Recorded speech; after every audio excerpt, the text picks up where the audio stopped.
Welcome to the Artificial Cities podcast, where we will talk about artificial intelligence, technology, policy, sustainability, and so much more. Let's grow one conversation at a time.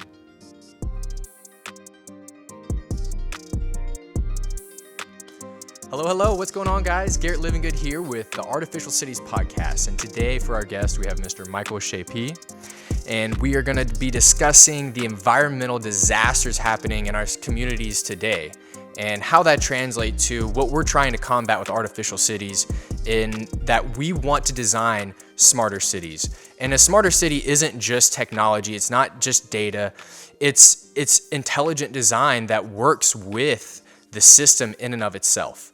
And when you understand how a system works, there's a lot of nuts and screws and bolts. And whenever you take away one screw, when you take away one tree from the ecosystem itself, you destroy so much more than what people realize.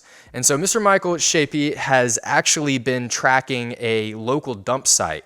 And that's one point that we're going to be discussing, and the atrocities done there, and the lack of justice that's being produced, and the lack of accountability that our Justice Department, the EPA, that these systems that we as a society depend on to help hold us up and protect us and protect our future generations are failing us.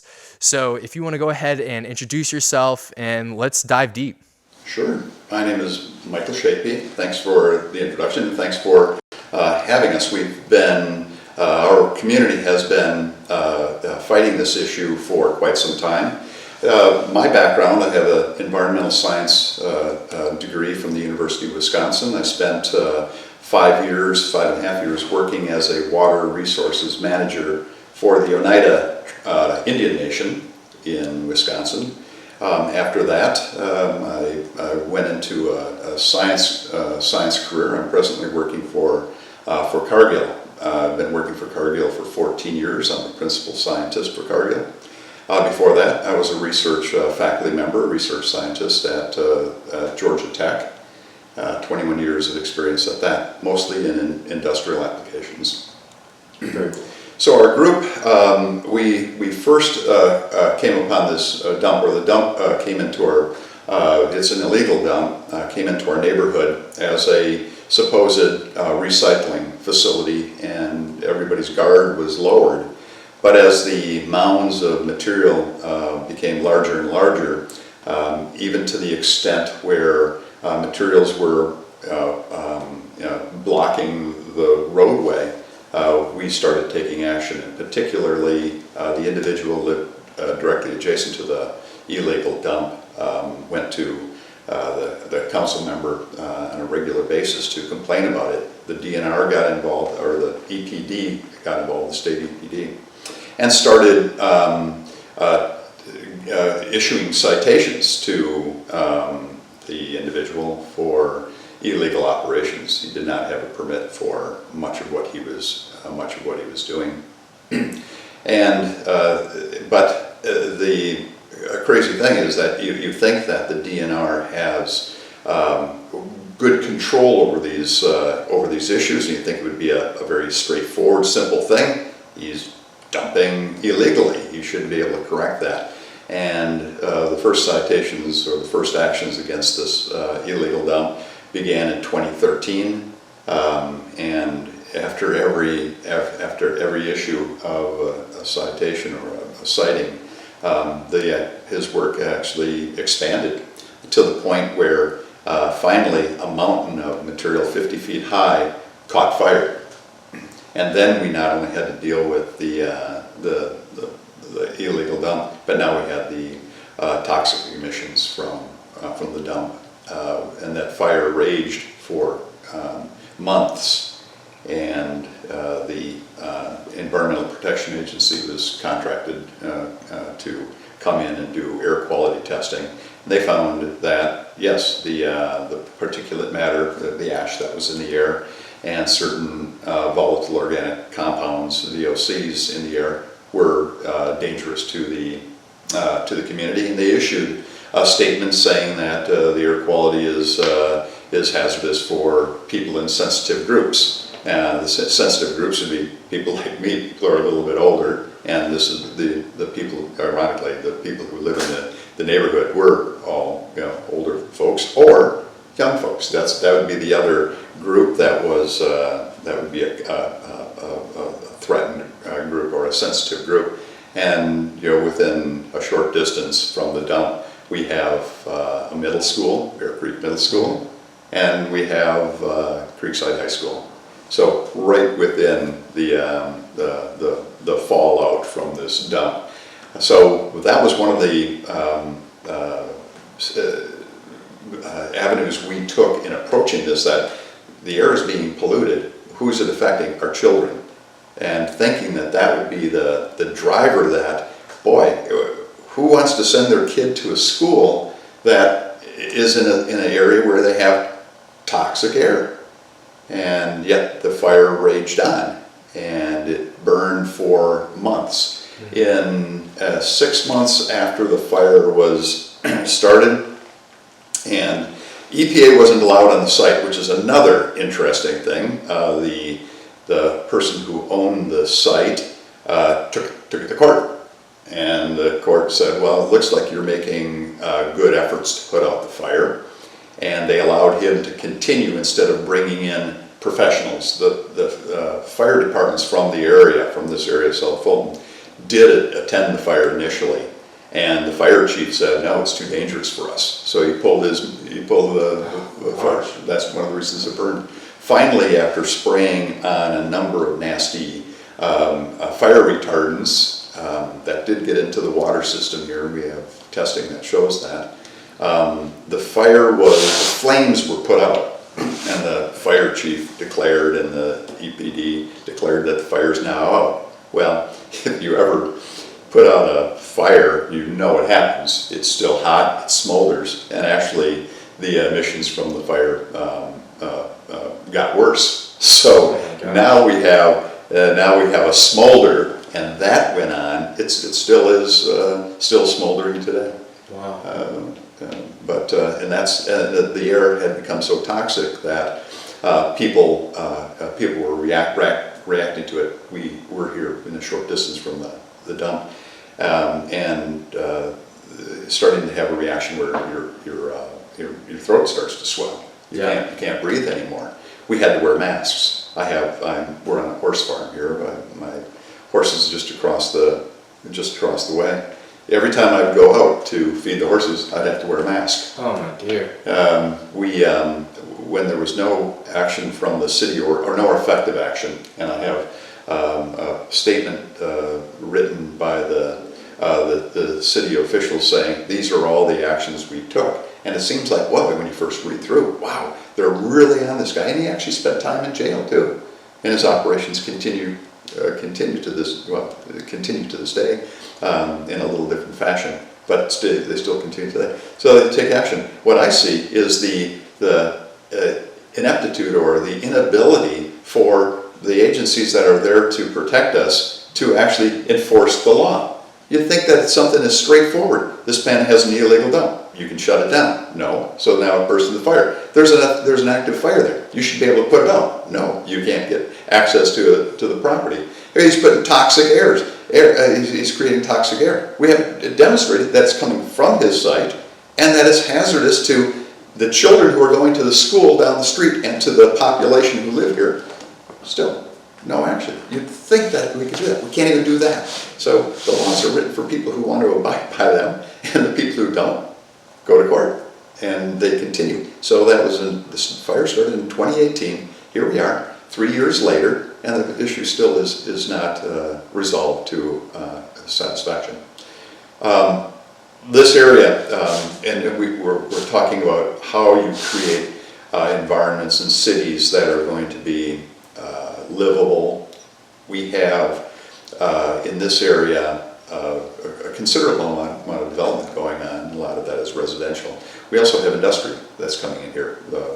We have the highway that goes past, and it's an appropriate place for an industrial setting. But as the two encroach upon each other, then we have the interaction, and we have to find ways to allow both, and how to, but how do you maintain in industrial uses like a dump in an area that you have residential seems to be contradictory and definitely conflicting, and that's exactly what we see. Because now people are saying, well, why do we have a dump in our backyard, and how do we stop it? And they say, well, we have the rights to do it. There's an illegal dump, and there are two registered certified dumps, landfills in this area. They take C&D material, construction and demolition material. Say, well, that sounds pretty inert. Well, not necessarily, because they can accept things like treated timbers, which would have creosote. They can take things like asbestos. So those are the types of things, again, within less than a mile distance of our schools. At least these sites that are certified sites are regulated. That means that they were built, they were engineered. They didn't just come out to a property and start dumping materials. They've actually put a liner in. They actually have test wells. They cover the material, and they have a regimen for doing it. And if you have a problem with air quality, you can go to them and say, we can smell it, and they can take actions, and they do. They want to be a good community operator, and they are. So there's a huge difference between a regulated site and a completely unregulated site. One of the big differences is that if you have a regulated site, you have tipping fees. Those are the taxes that are paid on per ton of material you brought in. Those monies are used to eventually decommission the site or to monitor the site and take actions if you need to mitigate issues. There's no such thing going on at illegal dump. You have what you have, and now the city is stuck with this eyesore and this potential hazard for residential population. So the action here has to be to address that site and the problems we have with it, but also to prevent that kind of thing in the future. It takes civilians, the people who live in the area, and the broader population of this area to be concerned about this and to work together. The woman who lived adjacent worked on her own for years to try to stop this illegal dump, and was ineffective. We became more effective when we worked as a group and worked together. We have to, but still, you have to have an enforcement group that has teeth, and I don't think our environmental agencies in this state in this area have the teeth that are needed to prevent this kind of issue, or prevent it in the future. From what I've seen, we don't have the ability to stop that type of operation again. It takes people to be on it immediately and to give the best chance to eliminate or disallow that type of activity in the future. Yeah, well, and this, going back to the actual construction equipment in general, I've been redoing my flooring, getting the carpet out. The carpet's holding all kinds of dandruff and just, it's bad. It makes bad air quality in your house. And, I'm putting down some fake wood, whatever. It's, whatever you can buy at Home Depot, good price. But as I was taking it to the dump, no one would accept it at my house. So I had to take it to a landfill, and I just dumped it off in the middle of this big area, just dumped it. And as I was leaving, and for one, that to me, how do you get rid of these materials that are being designed that you can't burn, that takes, centuries to actually degrade? We're designing our entire way of living to be non-productive, to not have a bigger picture in mind. And as you look at these landfills, when I was leaving, there were 3 18-wheelers piled to the roof of trash that was coming in to dump on this landfill. And, you start thinking, why aren't we thinking about tomorrow? Why are we so neglectful? Why are we spending so much time? Yeah, people don't like regulations, but we have to be able to educate people to understand. It's similar to your own health. When you understand what that sugar is doing, how it's inflaming your blood vessels and it's causing you to have that high blood pressure, it's causing visceral fat to form, it's causing deterioration of your hormones. So now you have low energy. Now your hypothalamus, your pituitary gland, and your thyroid, it's all disrupted. Now you're depressed. When you can actually educate people, they are more motivated to want to do better. But going into the idea of greenwood, pressure treated woods, why are we still doing that? There are other mechanisms. You can just burn wood and it becomes a way cheaper way for it to not degrade so fast, and it's much safer just to run a torch over top of it instead of soaking it in this toxic greenwood that you can't burn, that gets into the water supply. And, we're moving further and further. It's almost like there's an intelligent design to destroy the world, so we're at the whims of these major corporations that are destroying it. And it's frustrating being a citizen, trying to do the right thing, trying to recycle on your own.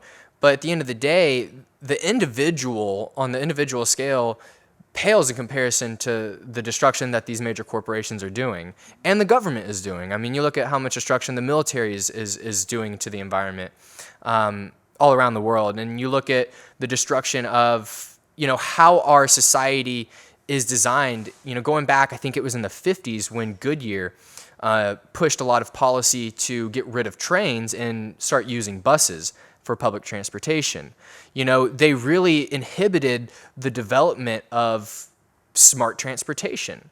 And so, as you go back in time and you see how these policies were written, and now everyone has their own car. And so our means of to get to where we need to go is obstructed. We simply cannot be wise about how we live our life because the systems in place are broken. And so you have individuals like yourself trying to fight, and you're hitting these roadblocks, and it seems so frustrating because there is a better way, and we can think of better ways, and we can implement better ways, but we're not getting the support from our elected officials. We're not getting the support from these departments that are supposed to be there to protect us. And a bigger problem is we have judges who are unintelligent in a large group of areas. They're not scientists. And so you have a judicial department that's uneducated in a lot of different areas of thought that they don't need to be making these decisions at the end of the day. We need scientists making these decisions. But, then you run into a circle of the education system becomes corrupted. And so now these scientists are coming out with bad data, believing something that's really not true at all. And they're totally missing an entire segment of thought because they're so concentrated in their area that they can't use the creative, adaptable process of fixing solutions because they are so small-minded in what they're studying. And so it becomes one step after another of a broken system feeding another broken system, feeding another broken system. And the people who are well-rounded, the people who see what's going on, it becomes beyond irritating, it picking at your skin type of irritating because you want to scream, you want justice, and there is none. And so I think, what you're doing, it speaks volumes beyond, the frustrations that you have because you are making a small wake in the ocean of environmentalism that I think that you may not even understand how much impact you are making, but you are making an impact. And there is a tsunami of understanding, of fixing these systems, fixing our American lifestyle of wastefulness. If we saw ourselves living on a small island, we would be much smarter about what we brought on our island, and we're not. So, carry on a little bit deeper into, some solutions you think that we could devise because, having high regulation over top of these landfills, I mean, that is working to an extent. It's still not the best, we still need to go deeper into how we're building the building materials and getting deeper into, having these local carpet manufacturers, stop making the carpet that's non-biodegradable. So, there's a playground of complications that we have, but, what are some thoughts that you have in terms of what we can do? Well, changing some of the institutions that we have. You brought up our judicial system. One of the things that was absolutely clear when the EPD and the citizens went down before the court to try to enforce environmental regulations on this entrepreneur, that the courts favor the commercial side. We have a commercial person who well, in this case, it's a legal dump, so he's not even generating money for the community in the form of taxes. But you have the commercial side versus the public side. The public side, well, they're just a bunch of people who are suffering from lung disease because of toxic air, and that's not substantial to the court system, because it's versus a commercial operation. So the court systems are leaning toward the commercial side, which is a different topic. When we're talking about this situation down the street from our residents here, from the residents right here, people often say, well, what can we do? And we don't seem like we can be effective. Well, you have to band together as a group. And when we talk about an issue like a single illegal dump, it seems to be more manageable because it's a discrete location. We have, when you talk about a recycling system for the United States, that's a little bit more difficult. And as individuals, we say, what kind of impact do we have on that? We want to buy materials that are safe, reusable, recyclable, that are not going to end up in a waste dump. But what impact do I have on how carpeting is made? The one thing we can do, and it's NIMBY, not in my backyard. People think of that as, oh, that's, sure, you don't want it in your backyard. But what that does, it actually drives the kinds of changes we want. If you don't have a place to put the waste, then what do? You have to find ways to reduce the waste. When you're a consumer, well, one of the strongest, the greatest ability that we have is in how we spend our money. Mm-hmm. We're consumers. Buy natural products. If you buy a natural product, that's good. The toxic materials that won't be generated, or to the extent you're encouraging those areas to the places that grow trees, grow natural vegetation, grow organic materials, will prosper if you buy those materials. So as a consumer, we have a large role we can play.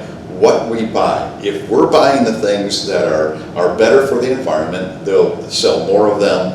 Those industries will thrive. That's one of the ways. Those are two ways that we can do to act as an individual.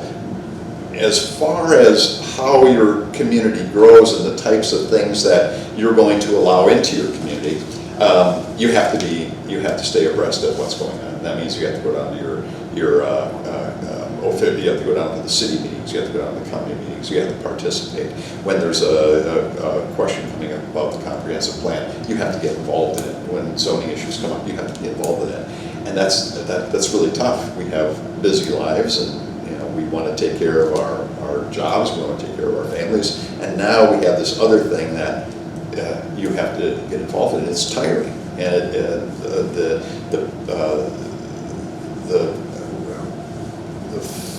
thing working against smart community development is simply that people who don't care about your community, who are coming in to try to sell something, build a home, develop a lot, develop a section, sell homes, they don't live here. If you look at the ownership of the property in this community, and you look at where major developments are going in, it's usually some remote owner or group of people who don't have any connection to this community. And they're the ones who are really having the largest impact on us. The people who live there are remote, people that they're out of the area. They own it. All they're looking at is a profit. they really don't necessarily care. So you need to make sure that the kind of development that's going on here is done by groups that do have the community of interest, and that's important to them. There's several developments around here that do show that. Right down the street is a community called Schaepe. Very different than what most development, they have access to green space. They preserve green space, and yet they have a really nice community. They have nice homes. They have nice things. So you can have both. One of the most important things, I think, for this community is to preserve green space. It's a joke when developers come in and think they can clear cut an area and plant a couple of trees and say, see, it's still green. It's not. I don't think we can recreate the kinds of environments that you can find right out my back door here on my property, that I allow trees to grow and I let the natural processes to take place. And the green spaces that are most important are those environmentally sensitive areas that we have. Those areas need to be preserved. They're perfect places for wildlife, deer and such to populate, and and generally that's something in the community that's cherished. Green space is an extremely important thing, and you see as urban development in large areas, they're going back to creating green space. It's interesting, and it's almost if you look at the Georgia Tech campus where they built an overpass over the interstate to connect the Midtown campus with their West Side campus, that they're building green space on top of it. We're trying to incorporate green space into our community. Well, the smartest thing to do is not destroy it in the first place. These are the areas that we have to preserve. We have to identify what's important, and it seems to be such a haphazard process right now. We talk about preserving green space, but if it comes down to, well, or do you want to put in homes and develop a tax base, or do you want to have a natural environment there? Yeah, I can tell you who wins out on those. Every time. Yeah, almost every time. Yeah. So you have to have a strong community supporting that kind of green space, and people have to get involved, go to community meetings, and say that this is important to our community. We need to preserve it. Well, I think education in terms of inspiring the next generation to motivate people on multiple frameworks, and that, I recently made a post on good old Facebook about, why do we have this healthcare system that makes us pay so much every month? And when you look at how insurance is structured, it's structured on the function of the law of large numbers. So really, the more people you include into the system, the cheaper you can make it per individual. And what's putting people in hospitals is 99.9999% of the time is their lifestyle. And so but on the other end of the spectrum, we incentivize people to not take care of themselves. We make unhealthy things cheap instead of throwing a tax on these unhealthy things and making a direct tax for their healthcare. So everyone is paying into the system no matter what. We have the capacity to take care of everyone. And if people could have multiple levels of incentives, there's two ways to be motivated: to run to something or run away from it. And if you can design the society to be working in both directions, people can be excited about eating healthy foods. And before we were talking, you were talking about food deserts and how, people started growing vegetation and they didn't even know what to do with it. And it is funny and it's sad. And it's like since humans, all animals, like we're an ecosystem and we have a symbiotic relationship.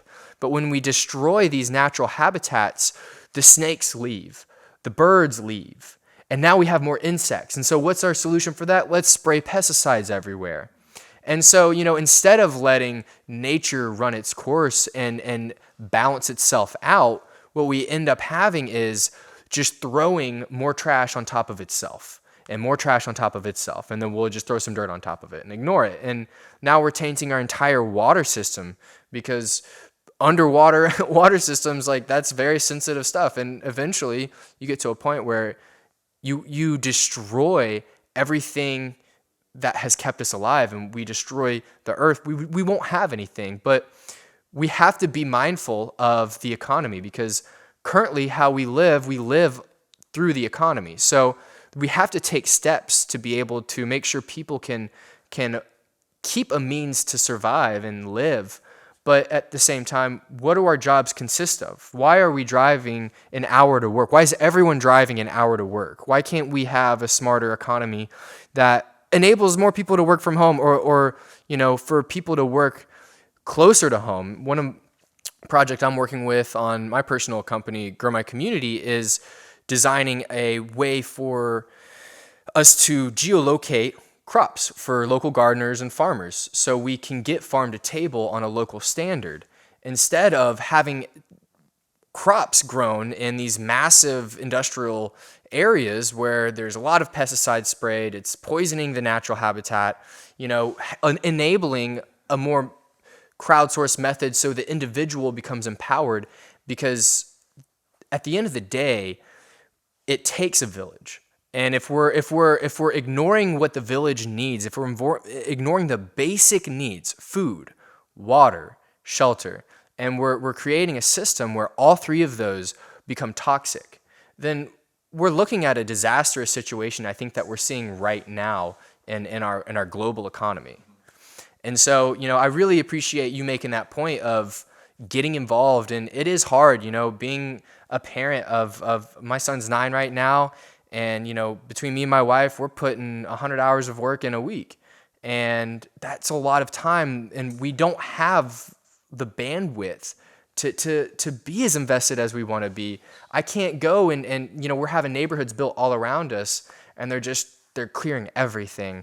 And snakes are coming out into our yards now that they weren't there before, because they had their home and that's where they lived. And there was a symbiotic relationship. Even though, yes, our neighborhoods were designed with an old function of lifestyle with grass everywhere, which to me, grass is the real weed, but it obstructs my ability to garden, because now, and my ability to sleep, because there's loud noises all the time that's going on. It's like, we don't need more houses. Like, there's enough apartments for everyone to already have a place to live. So what are we building for? Like, why are we inflating the need for unnecessary work just to keep selling? And when we talk about a housing crisis, it's not that there's not enough houses. It's that the economy is too inflated for the actual job market. And so that's when the pop happens, is overinflation. It's a fabrication of true value. And when our materials that, yes, they want to make materials, to last for a long time, so they make them where they don't biodegrade, but that's not the way we should be considering. And if we do think that way, then we should make it to where we don't get rid of it, to where my flooring should last 100 years.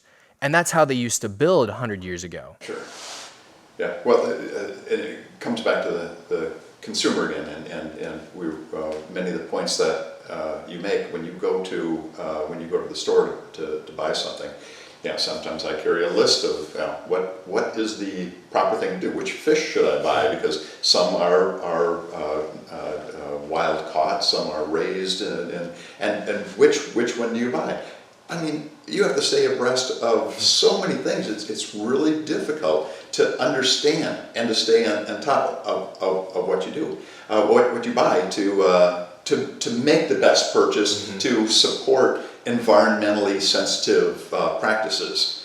The decisions we make are very important and do drive whether we're going to have a well-balanced planet or one that's unbalanced, creating toxic materials that we later have to deal with, or we suffer from by hospital visits and shorter lifespan, whatever.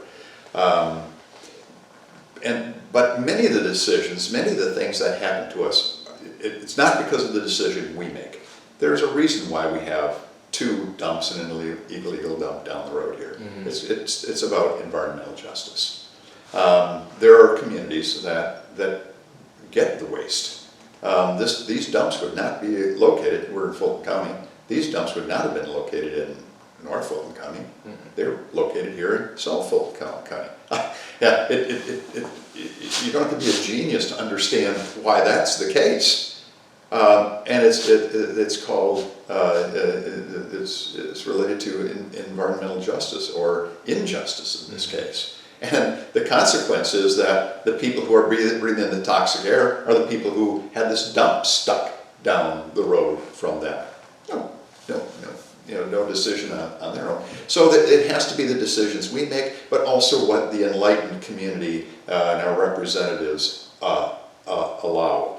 And we need to think very seriously about industrial expansion, how we develop communities, and consider environmental justice. One of the things that we have in the development of communities, we will clear cut an area and put in houses right on top of each other. Mm-hmm. There's you can practically touch your neighbor's house, and those are for the lower income people who are getting started in their life. They're not going to have the disposable income that a person who has a career, a lifetime. So they have to find a more reasonably priced place as they establish themselves and that they're starting a family. Why should they be stuck in a place that's person on top of person without any green space? They need a home to live. But why do we clear cut their place and say, we're going to stick you in this small place? Why can't they have green space? We have to, and so you have to have a commitment from your community, from your government, that you're going to maintain these green spaces. And it's how we develop these communities and not allow developers to come in and simply clear cut everything. Even for, not just for people with wealth, but for the people who are, I'll call them common, the common people. Yeah, why can't they have these green spaces? It's good for their health, and it's good for the community. Well, I think one of the big takeaways is, in retrospect, the way our government was designed, it wasn't designed for the federal government to have anything to do with the local communities in the first place. The HOAs do have more power over the city government. So, and the city government should have more power than the state government. And then the state government should have more power than the federal government. The federal government is more or less just for international relationships. That's the only job really the federal government is supposed to be there for. The states are supposed to take care of their own, and the cities are supposed to take care of their own, and the neighborhoods are supposed to take care of their own. And so there's a microcosm of cooperation where it really does come down to the individuals, and we really can put our foot down. We are a lot more empowered than we realize, and too often we don't want to put the extra hour in a month to go to a meeting. Between me and my wife, we are working 100 hours a week, but we can still do more. And there, that little bit of effort across the scale, we can make an effort. We can make our HOA hold ourselves accountable and add on. People don't like rules. Kids don't like rules. It's human nature to not want to have all these rules telling you what to do with your life. But that is the human experiment, is we have to have these things. We have to, make life has to be a certain level of difficulty for you to appreciate it. The beauty is found in the contrast. And the longer that we can, the more that we can design our cities and our lifestyles to match that, the happier we're going to be. When you work out, it may seem like you're going to be worn out after that workout, but tomorrow you have even more energy. And it's physics. You have to use energy to get energy. And whenever we can incorporate that into our lives, it really empowers the individuals and the local jurisdictions to really pick our head up and say, you know what, let's vote this judge out of here.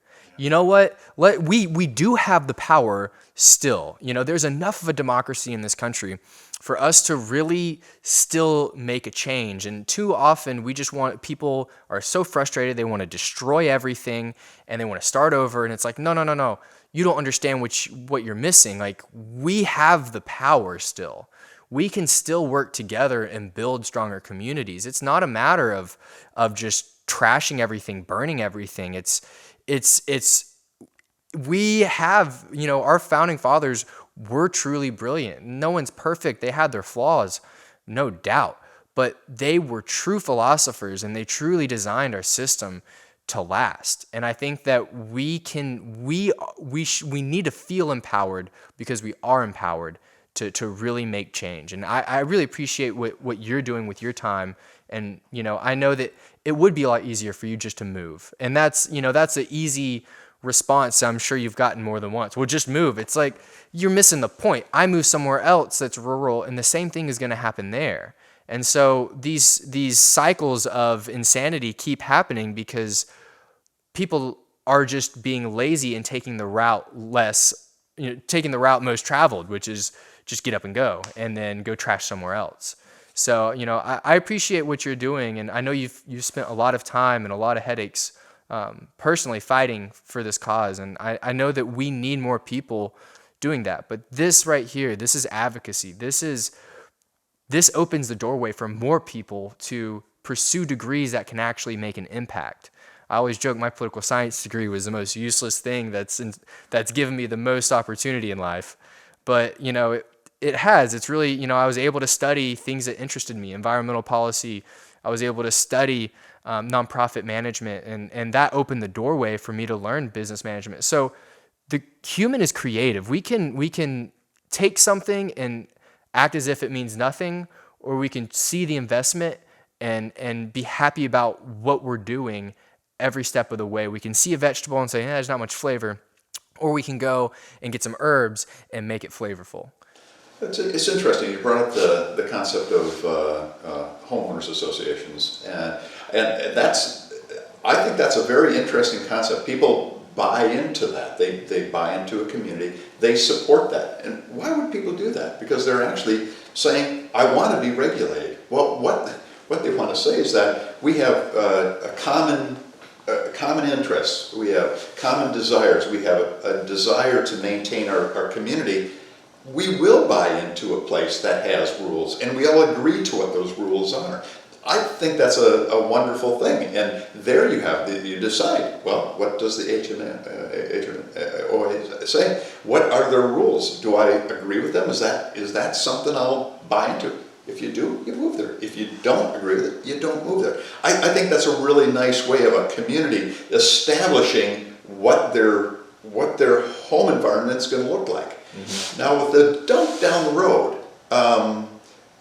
this is where government is extremely important. Mm-hmm. We don't have that kind of homeowners association so we can't say, well, you're not playing by the rules, so you can't play with us anymore. You can't do it anymore. We can't do that, and we certainly don't want the kind of system where the community bands together and we go out there vigilante style and say, we're shutting you down. We need that. We need the government to enforce the rules that we've established as being practical. You can't have an illegal dump. Right. You just can't do it. It's not good for the community. It's not good for the individual's health. It certainly isn't good for the children who are going to Bear Creek Middle School down the road here. So there we need the government to come in, and what has happened in this situation? We have the EPD that's come in and actually cited this site. You know when they go out there? Whenever people call and start complaining, hey, we have this dump down the street, I can smell the smoke again. What are you doing? Well, let's go out there and kick the rocks around a little bit. And they go out there. I have a 10-page list of the actions that have been taken, and almost every one of them says, got a complaint, went out and responded to it. The community does have a say. Now, I wish they had more teeth to actually stop the illegal operation, but they actually do respond to us. And it is extremely important. You think that nothing's happening, but your letters do count. Your calling your congressperson does count. Calling the EPD does matter, and we've got to continue to do it. We've got to do it not as individuals, but we have to band together and do it as a group. And that's how we can become effective and try to maintain a quality of life that we desire and we want, we deserve. Mm-hmm. So you've got a map right here. Is this the actual site itself? You can hold it up and we'll Sure. Yeah, this kind of show the cameras what's going on with it. When this was a map. It's a map of the community. The illegal dump is this area right here, and this is an adjacent property. One of the first things that happened is that, and here's another thing that you would expect to be so straightforward and simple, that this person, the dump is trespassing onto this person's land. Oh my. And yet, there's been no action. It's still trespassing. The debris from that dump is still on this person's land. She had it the person had it surveyed. Mm-hmm. And right on the map it says, this is where this illegal dump is encroaching onto her land. Well, think about that. You have a house, if somebody starts throwing garbage over their fence, it seems like you would have the ability to take an action, at least stop that. So that's something that's very, but you'll see the little marks on here. These are, we did, the EPD came in and did air quality testing. We had the riverkeepers help us in funding surface water testing and groundwater testing, and we conducted that. And then the city of South Fulton actually put money up to sponsor us to do follow-up testing after air quality testing. So some of these numbers indicate where we went out to do the testing. And the community was very involved in this. When the testing company came out, we contracted for all of this. We didn't do it, but we went out there to help them carry equipment out to do the sampling on the days that they weren't here. So we were very helpful to them. But here are the communities. You see homes here. Here's the illegal dump. The fire, the air quality. Here's affected this entire area. We are right now up here. We're just off the map. This is Bear Creek High School. You can see how close it is. And Bear Creek Middle School, I'm sorry, and Creekside High School is right here. You see how the close in proximity. And look, the surreal. It was surreal. So the buses pick up the children, and the kids are all, their windows open, they're hanging out there. Where do they drive? Right past the dump where the fire is burning. It was unbelievable to see that. One of the things we did, so we had to set up air quality testing stations. One of the areas I picked was right here adjacent to the Bear Creek Middle School. So we went in there with the testing company and went to the principal and said, we would like to put a monitoring station right up here. And he said, well, who authorized this? I said, well, I just kind of assumed that, you have this illegal dump. We know we have toxic air. It's been reported by the EPD. We're doing follow-up testing 6 months, 9 months later. We just thought it would be so straightforward that we're interested. What is the air quality outside of the school where the children play? Here's the playground. I was going to put it up right at the playground. And they said, no, you can't do it. Because they were too worried about this person is constantly suing, worried about losing their job. Wow. So where did we put the test station? Over here instead. And we found out, yes, we have plenty of particulate matter in there to be concerned about. One of the things I suggested to the city council, okay, if you're not going to stop the fire, if we can't stop the smolder, what can you do? You can put high quality filters on the school. That's what I did at this house. So now there's an investment that I had to make. I had to put MERV 16 filters on this house, and it takes up 99% of the volatile organic compounds. Wow. Protect myself. Why can't the school do that? We recognize that there's a health hazard. You can't stop the fire, you won't take the actions to put out the fire. Why can't you at least put better filters on the school? No action was taken on that. But yeah, this is our community, and this is one of the large-scale maps of it. Well, there is a lot of ignorance, but advocacy is how you combat ignorance. And, through exploration, there's inspiration. And, I think what you're doing, what we're doing, and trying to build a better system, is that a lake right there, right next to it? That's the pond, Upon. Oh man, that's horrible. And so if I'm not mistaken, can't individuals take water samples and send them to their state agriculture department and get samples of their dirt and their water, just so we can have more data? Because one thing Artificial Cities is really focused on is the data, because data can push answers and can provide solutions.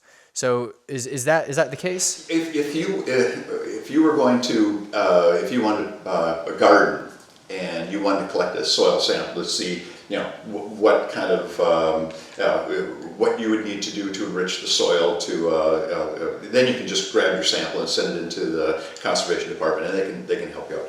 For something like air quality, for water quality, there's a process that you have to go through, a whole chain of custody that you have to go through, and you have to make sure you have sterilized bottles, how you collect the sample. All these things are critical to ensure that the sample that you say was collected here was collected there, to ensure that it was handled properly, so the what you find in there actually came from that site and not cross-contamination from something else. So it is not as simple. So when we helped out, in fact, I actually did some of the water sample collecting, but I did that as my first career. So I had the experience of doing that. Plus, I had the materials. I had to put them on ice, for example. Then I had to transport them within a certain period, and I had to put labels on and seal everything. So it's not as simple as, I want to know what's going on in my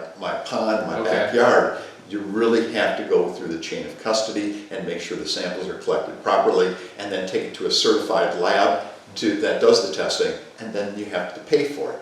A lot of these tests are very expensive, and there were certain shortfalls in what we did simply because we didn't have the funding to test for everything we wished to test for. So there are limitations, but you can put together a fairly sophisticated program so long as you work with an environmental lab and you have the funding for it, and you can monitor. That was one of the concerns we have. Okay, we clearly know that the VOCs are in the air, that particulate matter is in the air. Where is it going? What's it doing? One of the concerns is that it gets into the water system, contaminates the groundwater. Then you're stuck with it. Because the turnover rate in an aquifer is so slow, and you're concerned about people drinking water. Many of the people right in the vicinity of the dump have groundwater wells. And so so we tested the groundwater, but and also what happens to the surface waters? When it rains, all that material that's in the air can be flushed and end up in the pond, in the water system. So how is that affected? Why is that important? Well, eventually, if you fish in this pond, then the fish can take up that material. If you're going to play in the pond, you're going to be encountering it, and then it goes out to the greater watershed and ends up down in our the Gulf, or where this water ends up, and can cause contamination there. Can contaminate the soil. So these are some of the things, and then you go out every day, you think that, okay, now I can breathe the air, but now the toxins are tied up in the soil that's on the ground, and now I send my 6-year-old daughter out there to play in the dirt. Is she going to be exposed to it? Fortunately, from what we found is that the water systems have not picked up the VOCs. I tested my pond here. We tested areas in the air, and the groundwater is not. There's some cadmium, but it seems like that's a persistent heavy metal in this area. But it was no greater than the background itself. One of the interesting things that we found, and one of the benefits of this type of testing, though, when we set up the program, we tested on both sides of the dump because we wanted to know, is the bad air coming from the dump? You test on both sides, so the air depending on the wind direction, you're going to have more in one test site than the other. Then we put it a mile away. How is it affecting the region?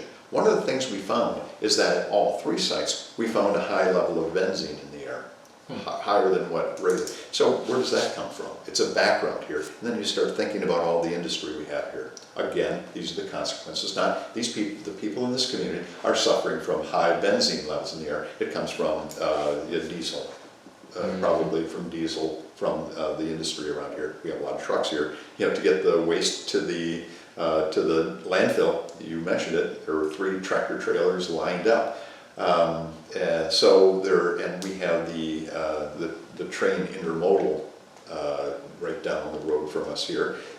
Of course, the train comes in, they unload the containers, tractor trailers, take them out, get onto and distribute. So we have a high concentration of that in this area already. Talk about environmental justice. It's here. It's in an area where I guess these people, the people here, we are more. I guess we're the people who get to breathe that. So we found out through this testing that we do have a high level of background contamination already. Not the formaldehyde and the phosgene and the other materials that we found in our air column, and which is interesting too. That's one of the reasons that we know that there was more than just organic wood debris there, because the toxins that were being discharged from this could not be generated by the wood. It had to be from plastics and such. So we know that was there just by the contaminants that were coming out. But. Well, I think at the end of the day, advocacy education is where we have to start. Holding people accountable, being able to communicate that, accumulate the data, and just staying active. We need to talk to the school board members to fire that principal and for not being supportive of trying to protect the children. I mean, we haven't, like I said, we have enough of a democracy here where we can initiate change. And I think it's important for people to feel empowered, because the worst thing is when you feel useless, when you feel like you have no power left in you, because that really will drain your soul. That really will make you useless. And so, moving forward, I'm personally a lot more inspired to be a part of the change. I'm very conscientious. I grew up in a more conservative household, and so the economy is pushed down my throat as the importance, and it is important. And when you talk about environmental justice, what's left out of the conversation is, but people need to eat, people need to work, people need to survive. And when you talk about trying to fix certain problems, you do obstruct income. There is an inflation that is tacked onto it. But if we can plan it properly and we can elect the right people and we can put intelligent people, we can put statisticians in office who can run the numbers, and or at least a political figure that can have a smart enough team to design better systems for their constituents. A lot of times what we run into are just talking heads that aren't really doing anything other than what the talking points are given to them to do. And so, in my personal opinion, I think it's very important to understand that we're dealing with a big beast here, and there's a lot of components that we can't ignore. And at the end of the day, it's a slow moving train for a reason. And one goal with artificial cities is working within the community, and then also working on helping design the city so it can evolve past people having to work 100-hour household. I mean, that's it. We don't need that. Our lives are really a lot more simple than we try to make it out to be. Health is a lot more simple than what we've made it out to be. It's overcomplicated and unnecessarily complex. And at the end of the day, having good water goes a long way. And it sounds real simple, but the analogy I would like to use for this is, this right here is the butterfly wings that are wafted in the other side of the world that created the tsunami. And I think that this podcast itself, perhaps it could be the wind that takes this dump to going down and fixing the problem, because what people don't like more than anything is to be talked bad about. And I think that there is social pressure for a reason. We're social creatures. And so the more that we can have that chatter going and we can have that advocacy and the more we can advocate for, good things. Advocacy's a fancy word for marketing. It's marketing with a purpose. And so, the more we can change our mindset of using words of, I don't work, I have a duty in my community. I don't, my personal job that I do has a deeper intrinsic value to saving lives. It's not just showing up to work. I have a deep meaning for what I do and why I do it. And if everyone could carry that type of purpose in their lives, they will empower themselves to do more than they could ever imagine. And one of the key things I heard you say is through this podcast, and I would love that this be the case, that it would excite people to fix the problem. Why did that dump in it? What kind of system do we have that could allow this to happen? Fixing it is to create a system that would disallow that in the future. Mm-hmm. Here certainly, but other communities are going to be listening to us. That's a real question. This community is lucky to have you as a part of it.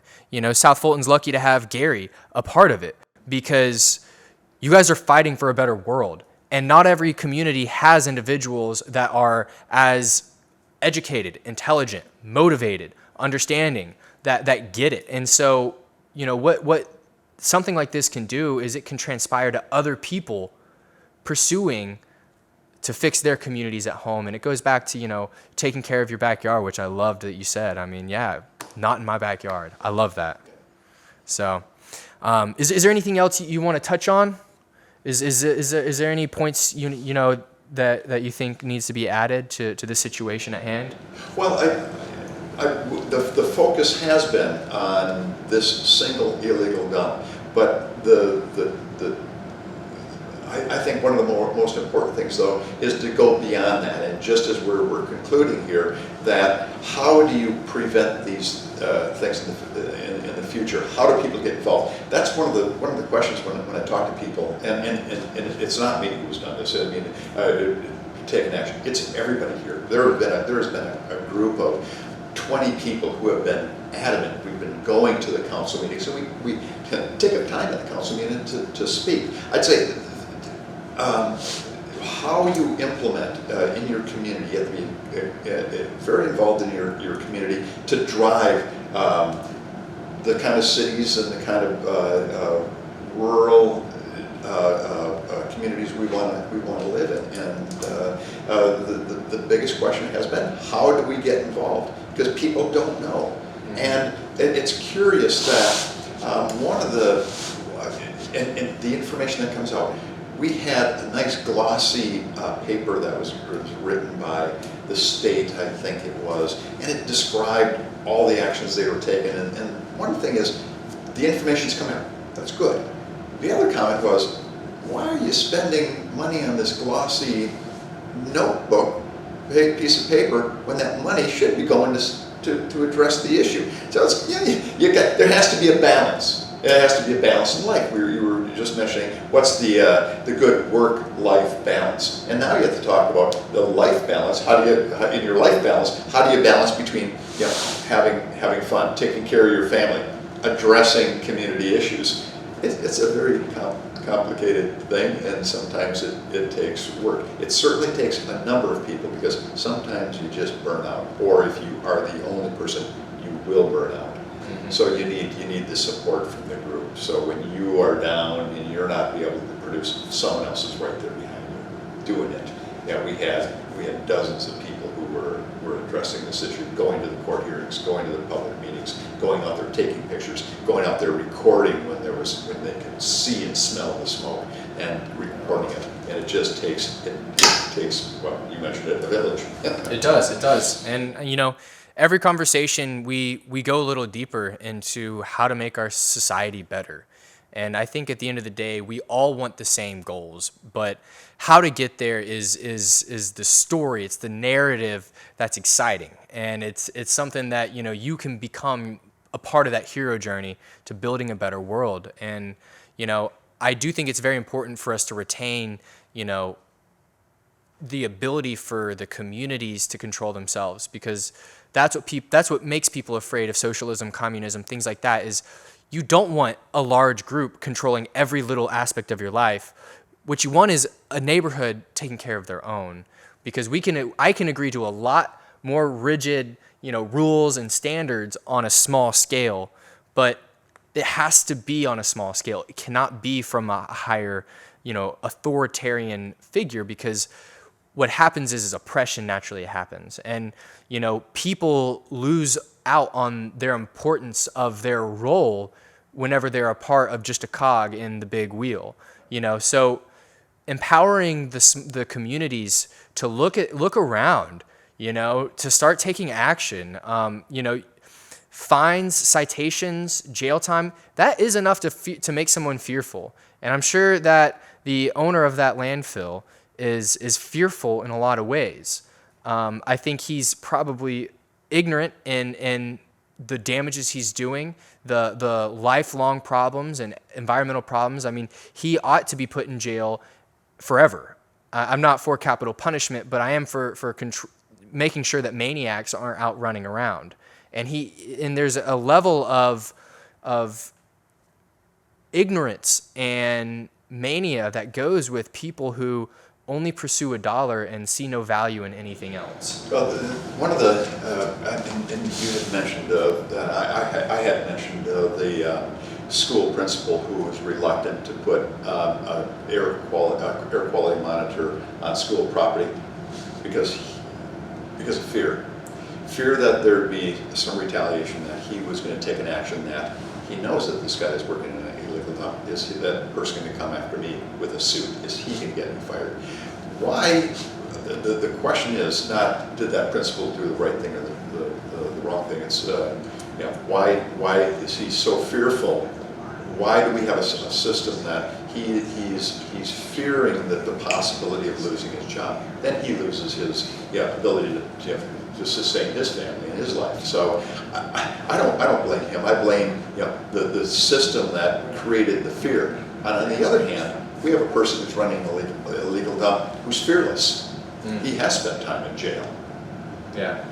He has. Yet he's operating from jail. His operations continue on. This is a person who doesn't play by the same rules that we are. And yet we can't, he won't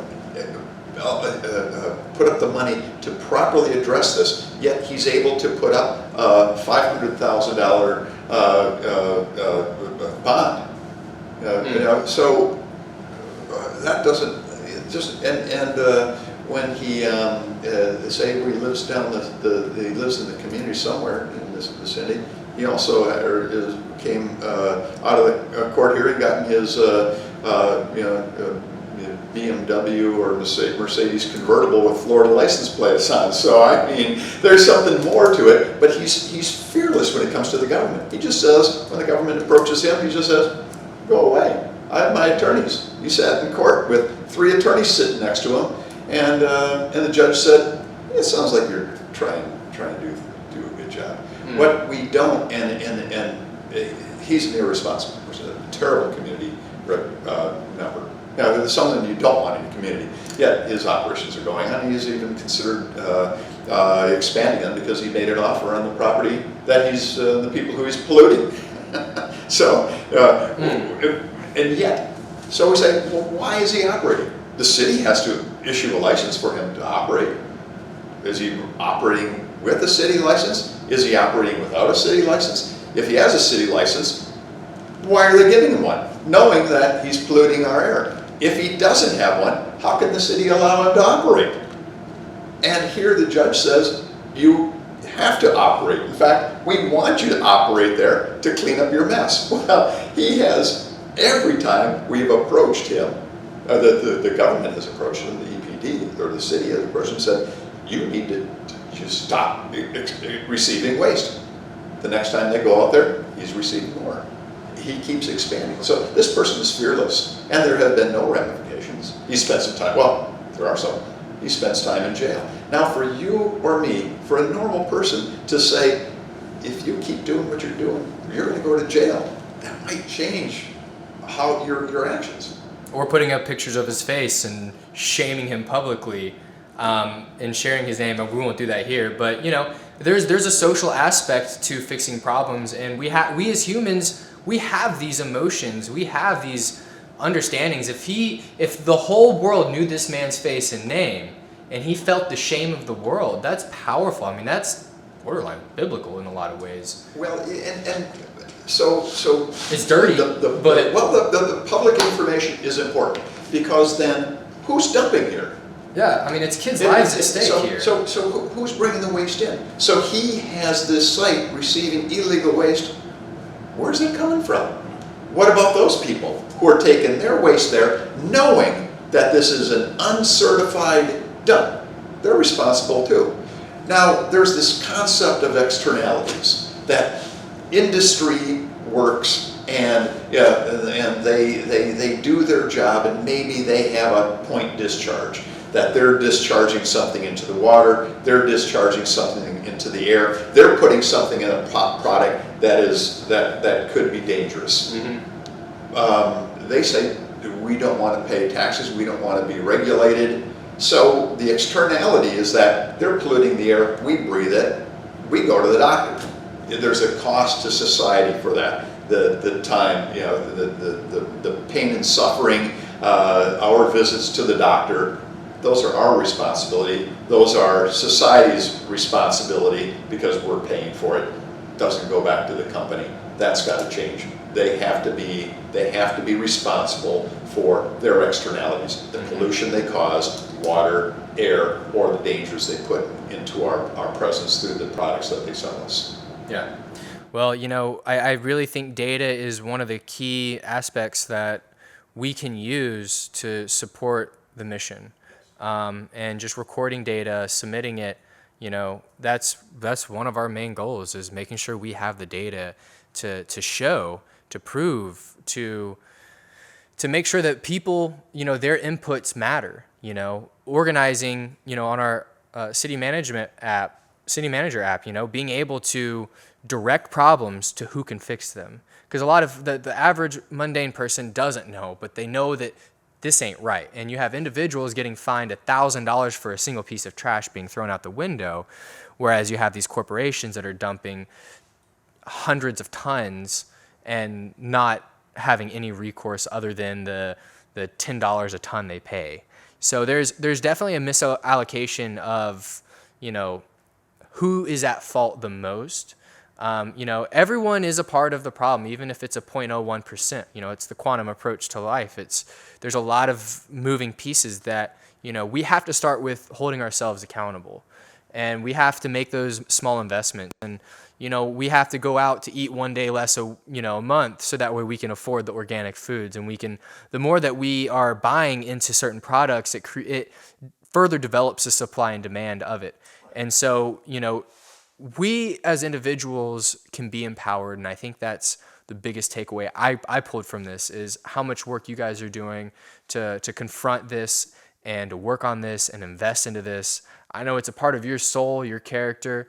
It's one of your lifelong missions, even at where you work now, is making sure that things are done properly. And nothing's perfect, and that's okay, because we can always be better. We may never reach 100%, but we could always have another decimal point added on at the end. And that half-life of growth is quintessential to the human experience of developing and making better and not giving up. And that's one goal that we have at Artificial Cities, is making sure that we are always working to do a little bit more. There's always one more pothole to fix. And the more that we can generate the data and give the data to the right people, we're going to be making an impact, no matter how small. It's Horton here's a who, it's no matter how small, like you can make the world a better place. And I'm really inspired by your work and what you're doing. And I'm sorry that this is happening here, but I think that the reality is this is happening all over our country and probably all over the world, that's not being entertained, and it's something that we can fix. Yeah. So we can all be part of the solution. We have to be, and it has to be more of a collective effort. And we've got a question from the audience. So what's going on, Gary? Well, I had a question here. I've been listening to everything, and I'm no expert in this area whatsoever, but and I'm going to ask just the innocent kind of question, and that is, does it appear as though that someone's going to have to get terribly ill or possibly die before there's some real action here that's going to be consequential to the particular operation that we're talking about that's going on that's illegal? Because my life experience has been one whereas unfortunately it seems like there has to be something catastrophic that happens. And you mentioned the fire, for example, right? But it seems like unless it's something catastrophic, this life-changing or something, then all of a sudden everyone's out there marching, everyone's protesting. We're turning over trucks out there, right? And I just wanted to know your feedback on that, Michael, as well as yours as well, Garrett, in terms of my thinking here, because this is what just kept going through my mind. It's like, It seems like you dodged a bullet with the fire, right? But that wasn't enough, right? So it's like, when's the real over the cliff thing is going to happen where people are actually paying the ultimate price? That's all. Well, you have those episodes that are immediate. Something happens, someone dies. Yeah.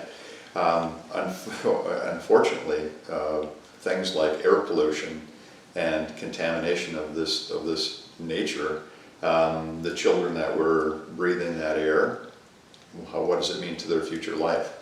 Some of these things, development of cancer, lung disease, these things are years down the road.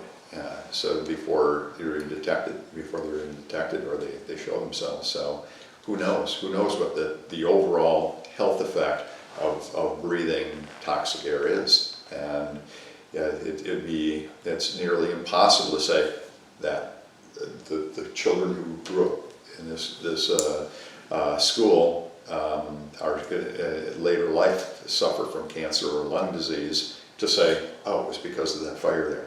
That kind of cause and effect is very difficult to show. You can show overall statistics on, it seems like there's a higher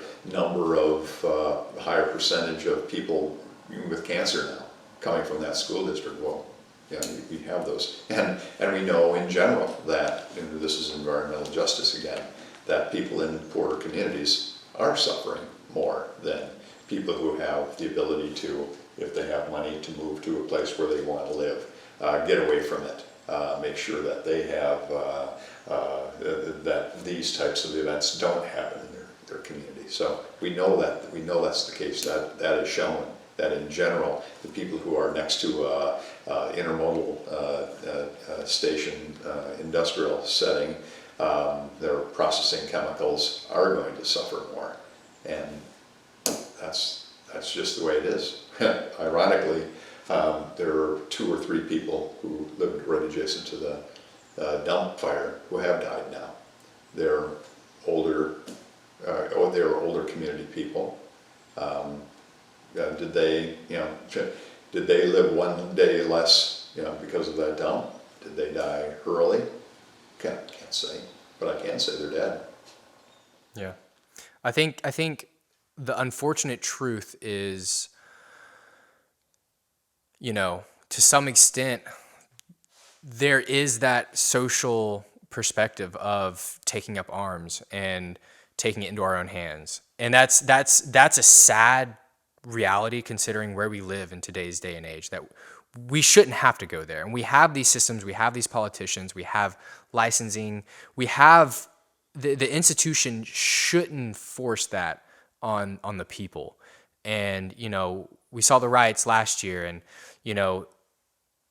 that is humans who have been pushed to the edge, and they feel powerless. And at that stage of introspection of where you're at, when you are pushed there, you become an animal. and you become animalistic, and your nature is, you no longer have foresight. Your prefrontal cortex shuts down. You don't care about the after effects because anger has tainted your mind. And so, you know, that the fact of the matter is, no, it doesn't have to go that way. We shouldn't have to wait until there's deaths, and we shouldn't have to do these things. Will we? Will that have to be the case? Maybe. And I hate that, because we shouldn't have to. You know, our politicians should be more supportive of the constituents. And you know, it goes back just to the broken system in general. You know, the more we can get money out of politics, and we have the government fund the advocacy of politicians, and politicians don't make the money that they make, and they're put on a lower income status, or it's volunteer work. You know, there's a lot of issues and ways to approach it to fix the real problem. But it's a matter of time, and we still have time. You know, even though, yes, cancers can form later on, you can still change your diet and prolong that. So like I said, there's the running to and running from analogy of how to be motivated. And right now we still have the ability to use both. But I think that your point is well heard. And I think it's time that people wake up and we start fighting against these local dumps that are dangerous, and we start fighting against these corporations that are producing this waste, and we incorporate, you know, a way to encourage recycling. I mean, you know, we're not even recycling glass bottles anymore. We're not, you know, even if your city does have recycling, a lot of it just gets thrown in the landfill. And so, you know, there's a lot of moving pieces here.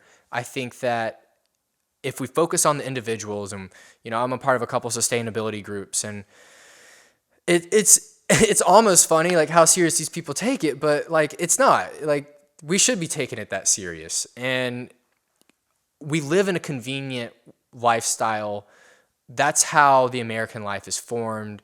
It's not based on, you know, it's convenience and survival. Those are our two motivators. And it needs to be longevity and progression. Those should be our motivators. And so the more we evolve as a human race, and we can not see ourselves as getting rid of slavery, but we just outsource slavery. You know, the more that we can be more connected to our products and understand their narrative and how they got to our doorstep, I think that we can become more motivated to fixing the bigger problems. So, you know, it is the individual. It comes down to, what do we talk about? What do our conversations consist of on a daily basis? Are we going to talk about what the news just told us, or these sports that are useless and not taking us anywhere?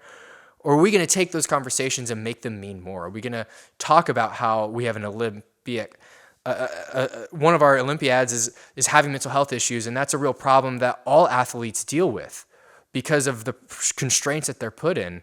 And that's a real problem that we need to start looking at. Maybe we shouldn't be trying to pursue perfection here. Maybe we should try to, you know, have more conversation and change what we're doing, every piece of content that we're consuming. You know, stop watching videos of people fighting. Stop giving those people money. Start giving money to people that are having real conversations. Start giving money to the artists that are producing art with meaning, not this abstract art that means nothing, that's going nowhere, that's talentless. You know, like it is the individuals, and the more that the artists are a part of this movement, and we can inspire art to be a part of our lives, and the content we produce can be more progressive, you know, we will flood out the garbage that's in our lives. And I was just going to add, I know you're getting ready like to wrap up things, but I mentioned that loss of life thing, because again, what I see then I see the attorneys getting involved. I see, you know, all the TV stations and all that. And what I see being lost in it over and over again is someone actually had to die first before there's this, I don't know, this, what do you want to call it, this outrage. Mm-hmm. And literally everyone's showing up and they're shutting down that dump. right? And I'm saying that like in a way because I watch television, not a lot, but I watch all these things that they want to push on me and see. And usually it is the most horrific things. No one really talks about happy things anymore. I mean, that's not important. But what I see mostly is, hey, this guy died. Okay, what happened? Okay, this and that. And then everyone's angry, right? But they never talk about what led up to him dying. He complained 15 years about, the chemical plant in back of him that came after he moved there, not before. He didn't move there in the chemical plant, and then he's complained, he's gone to the doctor, and then he died, and then all of a sudden the attorneys get involved, and there's everyone. It's like, and I'm always going, well, what happened to being proactive? What happened to the data? What happened to the truth? What happened to everything else, right? And then it seems like in the end, someone sees a big payday. Actually, old George died. There's a 5-attorney team now. And that's what I'm accustomed to seeing. And if I'm seeing something wrong, then just him. But I'm not generalizing, but I see more so of that now than anything. Well, it's interesting, and then one of the key points that you raise is that, the attorneys get involved, and there's some kind of cost to them. Finally, there's a cost to them. So how do you stop an illegal dump? Well, if you go by the illegal dump, you'll see hundreds of thousands of dollars of equipment out there. He has the ability to keep working because he has that equipment and money. The one thing that a lawsuit can do is take that away. Take away his opportunity to do that work by hurting him financially. Take away his ability, his resources to do bad. But unfortunately, you'd think that a different way of doing it, you regulate. And regulation is that double-edged sword. No, you don't want regulation, but yes, we do want regulation. We don't like the police to be overreactive, but we do want police. We don't want to hinder a business so much that they can't operate, but yet they have to set aside money for the externalities. We have to be able to enforce rules like this without having to go to court. The court's always the thing of last resort, and there has to be something catastrophic that happens for the courts to get involved. Unfortunately, that's the kind of system we have. I'd like it to be different, but there are court cases against this illegal dump, both on the standpoint from the government suing them and from the citizens taking legal action. Another question? Yes. So, Michael, you said you've spent time in the field in other states on other projects. What sort of structural or cultural factors make environmental justice or proper regulations uniquely challenging in this state of Georgia compared to other states? And what could make maybe this state or other states have more direct change? What sort of processes or structures would actually enable the change that we would like to have? The overarching regulatory agency is going to be the federal government, who set rules and regulations, and then Georgia is a compliance state. So basically, there's this system that's set up for, in this case, environmental regulations. Georgia enforces those, and then they report back to the federal government saying how they're doing. There's some kind of interaction between them, but the state of Georgia enforces them. That's who we deal with. So you have discrepancies between the different states in enforcing regulations. So some states have higher thresholds that have to be met for disposal and for recycling and for all these things. So there are discrepancies between the states. Then how your community, and I'm talking this on the state level now, sees environmental regulation. There are some states that regard the environment very highly, maybe because their tourist business, their outdoor recreation industry is the highest, is large. And they're going to have the more concern about preserving that. Eventually it comes down to the individuals and how they see it, how well they're educated, how enlightened they are. Usually we say, I want to make sure it's enlightened, because people who have a high school education can certainly respect the natural environment as much as a person with a PhD. So it's more enlightenment. You don't have to understand the specifics of nutrient recharge and recycling in the environment to understand that, geez, that there these principles do go on. So it's a community interaction, but it's also how we push our government agencies to try to keep things safe and keep them healthy. You mentioned the word sustainability. It's one of the most important words I know of today, that we have to have systems that are sustainable. And it's really curious. You like talking about grandiose things. We all like to do it. It's going to be interesting. Our entire economic system is based on growth. What does that mean? What are we growing? More hours at work? Are we looking at infinite growth, or we're on a finite planet, so that can't happen? At some point, our economic system is going to have to deal with what happens when we stop having a growing population. And I think we need to reach that point, because one of the one of the stressors is that we need a place for people to live. So we keep encroaching on the green space. We keep encroaching here. And how did that? Now this is on the mega scale. Now how do we address that issue? But I don't think our economic system is going to have some real issues trying to deal with when we go to the next level. And that's coming soon. When we stop growing population-wise, then what happens? Our whole model of economics, it's all development and growth.